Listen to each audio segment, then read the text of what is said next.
The river is not going to come back unless we drastically do something.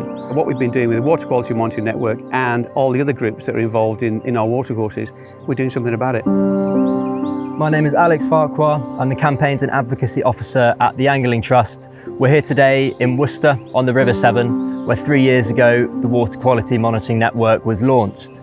Since then, 700 volunteers have taken nearly 10,000 water samples, which have built up a really detailed picture of our river health.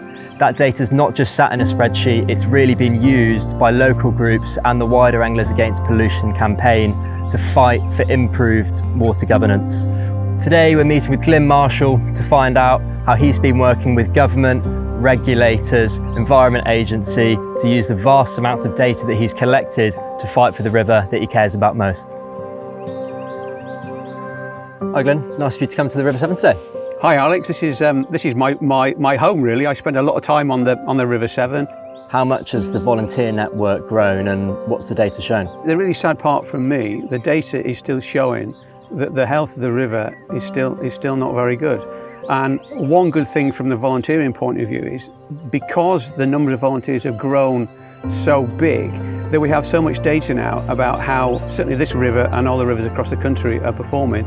And I am absolutely gobsmacked of how large the Water Quality Monitoring Network has grown in the last 3 years. So you've amassed huge amounts of data all along the river.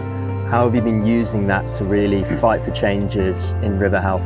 The dialogue that we're having with water companies now is much better than we had 5-6 years ago, and I think we need to do that. The data is there, it's how we use that data to inform government.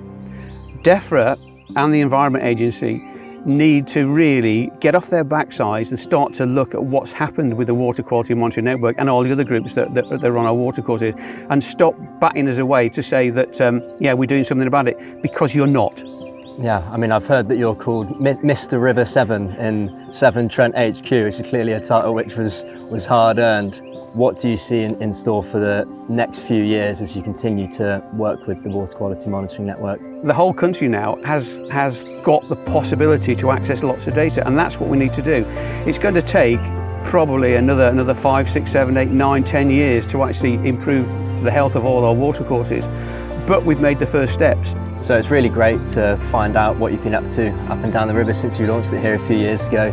You've certainly been busy, and we're excited to see what we can all achieve, not just on the Severn or the Avon, but on rivers all over England and Wales.